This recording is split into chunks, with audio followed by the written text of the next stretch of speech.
We're back at BLACKWING Speed Shop for a remap on the 350. Is stood right behind me eating his chicken wrap. Is it chicken wrap? It is a chicken, chicken wrap. He's really enjoying it. So we're back here again to get the ECU sorted out and remapped properly. We're going to go through the whole process of what they do. It's not just a straight put on to the ECU, it's actually tested and all data is taken as well. Yeah. Each map for each car is completely different, so if they have a 350 in, it will be completely different to another 350. So right now we're going to jump straight in and show you the steps that they take to remap an ECU. The first thing that they do here at BLACKWING Speed Shop is check for any health problems with the car. That's to do with checking all the fluid levels, any obvious leaks, or obviously speaking to the customer and asking for if there's been any problems and such as well. Yeah. What else do you check for? Is that mainly it for the health checks, or? That's mainly it for the health check. So just to go over what you've just said, we check the level on the oil dipstick, check the coolant levels, do a visual inspection around the engine to see if there's any obvious leaks from, you know, coolant or oil or whatever. Yep. Then we generally ask the customer if there's any, if they've experienced any issues like a misfire, any knocking, anything like that. And if that passes, then we move on to the code scan. Yep, lovely. So what we're going to do now is we're going to chuck some shots in of him double checking all these levels and everything else. So just enjoy this little bit.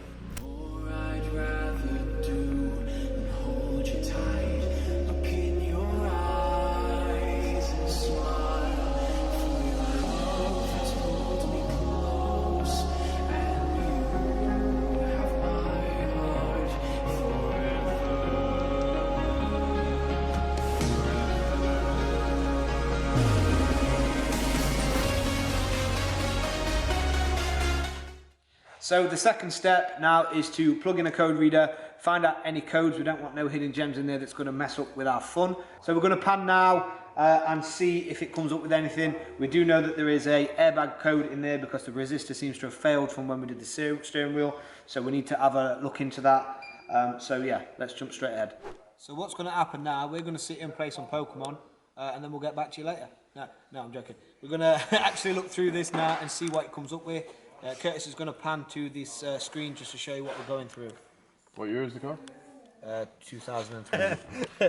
Well, what I'm doing now is I need to find which car going through the year first. So, you know what? Let's do this again, thinking about it. Right, so now what I'm going to be doing is I'm going to be looking to see if there's any codes. So we go, this is the Snap-on Modus Edge. It's a very intelligent bit of kit, so I can choose Nissan and go down to the right year, and it's a 2003. Yep. Thank you. Now I just have to find which car it is through all the UK cars through that year, so it's definitely not an Almira. Could be a Micra. Well, I was going to say, it's definitely not a Micra, is it? You know, Primera. It could be a... Could be. Yeah, it could be. But it's not. It's a 350Z, Z33 being the chassis code. It's a 3.5, which is the VQ35 engine. Current vehicle identification. Click OK. We want to have a look at the engine. Having a look at the codes. You always have to make sure the ignition is on. It's thinking about it. We do this so we can make sure there's nothing nasty that's going to prohibit the map being put on, because if there's loads of error codes, then it's not worth putting the map on. So we've got a couple. These are well, the ASCD switch voltage signal out of range. That could be anything. I'm not so bothered about these. It is DCAT as well, so that could be why. Right. Okay. So we can ignore that. Yep. So what we'll do is we'll just have a look at that one. That's the cruise control. Yeah, so because you've got rid of the with the replace, so we can pretty much ignore that one as well. Even if we do clear the code, it obviously should come back because it can't see it. But from what we've just seen, it's nothing dangerous for the engine if we do put the map on. And that's pretty much it. So just to clear that up, the first code there was to do with the cruise control, because obviously we've got the steering wheel change. The other 4 codes was to do with the sensors on the banks, because it's DCAT. So we can ignore those and proceed to the next step. So the next step now is we're going to take the 350 out. This will allow us to gather some live data. So we're just going to explain a few little bits of what this little gadget can do for us. Right, so amongst all the other functions that the modus can do, its main one for us is not only the code read, but also the data log function as well. So we can scroll up and it gives us everything that we really need to grab, everywhere from intake, temp, to load signals, ignition switch, air fuel sensor, mass airflow. One of the things that we can look at is also when the accelerator is being pressed. So if I gently press it, you can see that it's getting voltage, and also you've got a visual representation on the graph as well. So as I'm pressing it further and further down, you can see the graph going up and all the way to 4.6, which is the top reading, and then release goes back down to 7.73, which is the bottom. So yeah, we need all these just to grab all the data off. There's a lot more than just this that you can see here. So yeah, this is a very, very, very important tool. This is what we use to modify the file. So this is specific for this car. Yes, we could put the map for this car onto another 350Z, but it's not. It wouldn't be great because the next car may be completely stock, and it would cause the fuel air mixture and the ignition timing to be slightly different, and that could cause some issues further down the line. So yeah, these are specifically for this car using this tool. So that's another reason why it is so much better to get a remap this way rather than going to somebody that you know, or somebody's mate or something like that, because this is a safer option. So you're getting it tailored to your car, your specific mods, your specific features, rather than just a generic map chucked onto the car. So what we're going to do is we're going to put some GoPros on the car while this goes ahead and show you some footage of how this is going to work.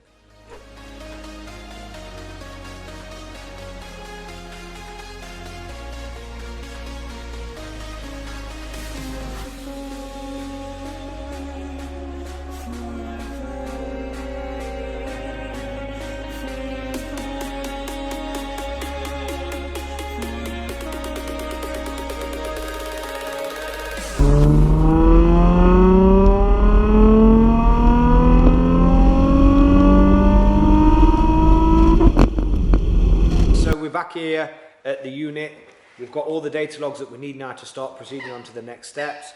So what we're going to do is we're going to get him to explain the next process of why he's doing it and what the reason is for, just to give you guys a little bit more insight information as to how deep he actually does go into these maps. Thanks, Rusty. Right, with this, when we're doing the ECU reflashing, first thing we need to do is to hook up a battery tender. This is a snap-on one. It's one of the better ones on the market, if not the cheapest. Why we do this? It's very, very simple. We need the ignition on when the car is being reflashed. It does suck a lot of juice, so if the battery falls below a certain voltage, it can brick the ECU, and what you then end up is with a rather large paperweight. So we get this connected. the positive goes onto the positive side of the battery and the negative goes onto a chassis earth. In this case we found a bracket for the air filter. So like I said, we need this going just to stabilize the battery, make sure it doesn't fall below a danger point, and then we can carry on with the plugging the rest of the stuff in. Okay, so now we're going to plug in the OBD port connector, and normally OBD ports are found under the dash on the driver's side. However, they can be found sometimes on the passenger side, but normally it is found there.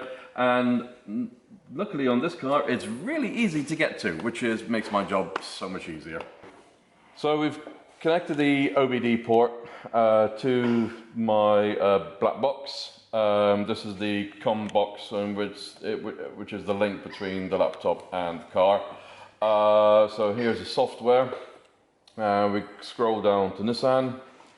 We then find which model it is, and luckily for us it's the very first one, but it will, as a just demonstration, you will have most of Nissan's lineup for the past, well, really since the early 2000s, including the stuff that we never got, like the Interstar.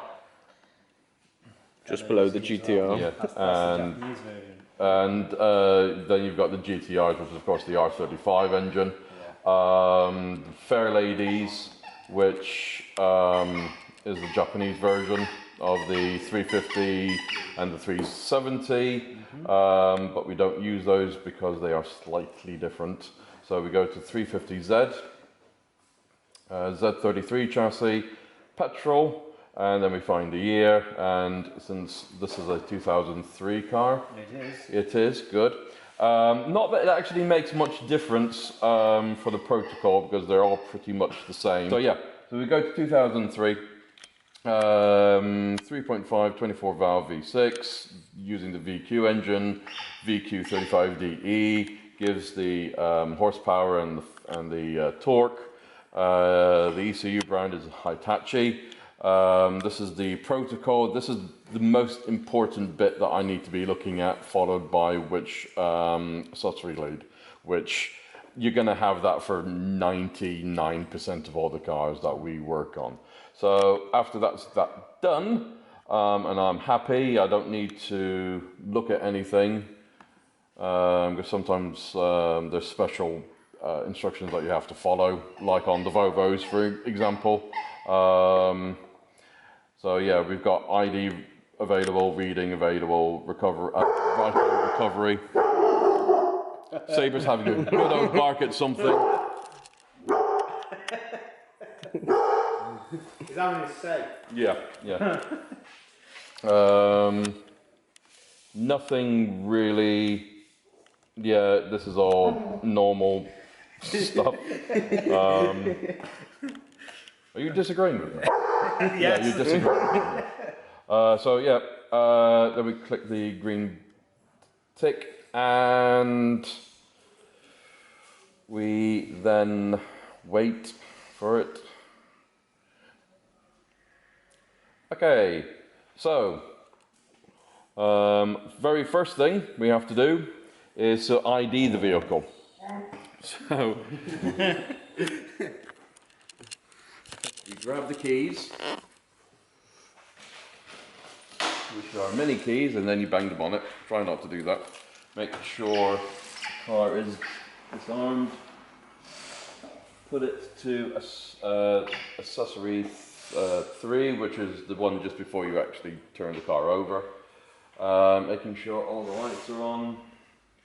And this is the really exciting bit now. It's thrilling, this is. We press select. Turn the ignition on, check the connections, and press OK to continue. It's starting comms. Communication in progress. Turn the ignition off. Press OK. Turn the ignition on. Press OK. It goes through it again. So I need to make a note of that. Sometimes it doesn't always give me the... I like to make a backup just in case. Okay. Then we go stick this into my folder.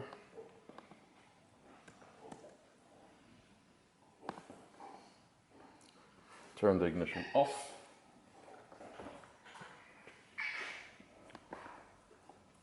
And that's the ID done. Then we go on to the reading of the ECU. Turn the ignition on. Making sure you go and turn the battery tender on. Actually charging it with the battery tender. So if it wasn't charging, it would be around 12, like just over 12 volts. Come on. Charges at 14. Okay, so now we're done. That's the ECU read successfully. And all that we need to do now is press OK. Does a processing log. And after that, it's done. So what we're going to be doing now is we're going to be modifying the file and uploading it. Okay, so we've modified the file and now we're going to upload it to the car's ECU. So we click on writing, select, we select the appropriate file from the folder, and we basically, as you've seen, we're following the on-screen instructions. So we turn the key, turn the ignition on, press OK. It's doing a communication. Check.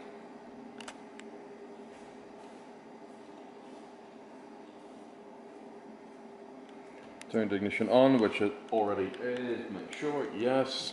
And OK. Proceed with the writing.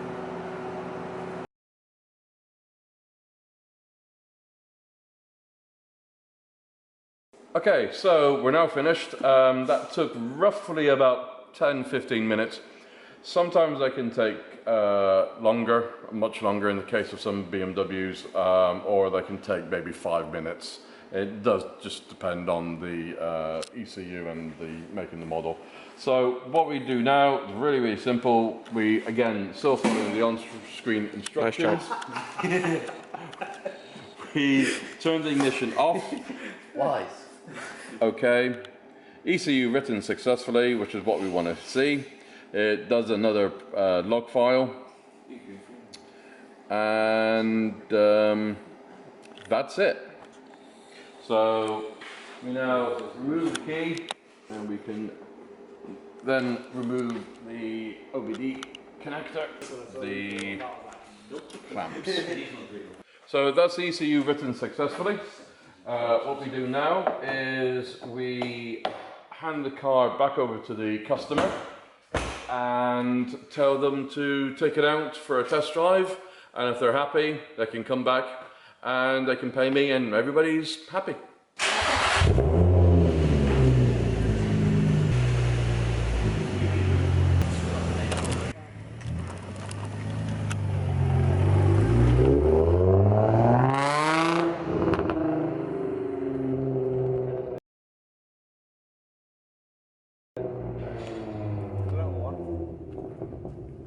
Rather than just like all the way up to boost. Bang, bang, bang, bang, bang, bang, bang.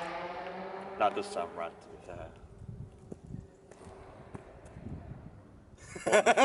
It does.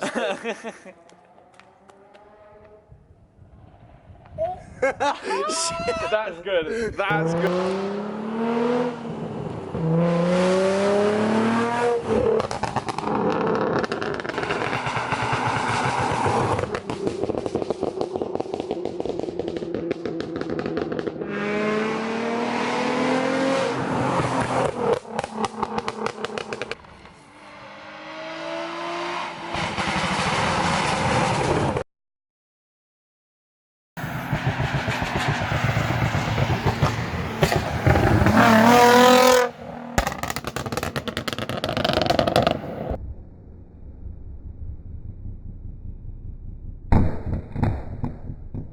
So that's it for this video. Thank you very much for obviously tuning the 350. That took my hand off then.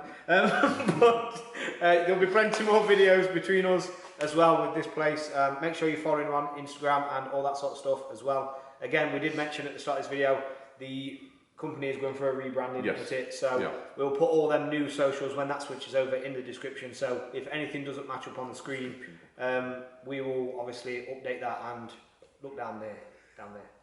Yeah. So thank you guys for watching. Like, comment, subscribe. Make sure your notification icon's on, and see you in the next one.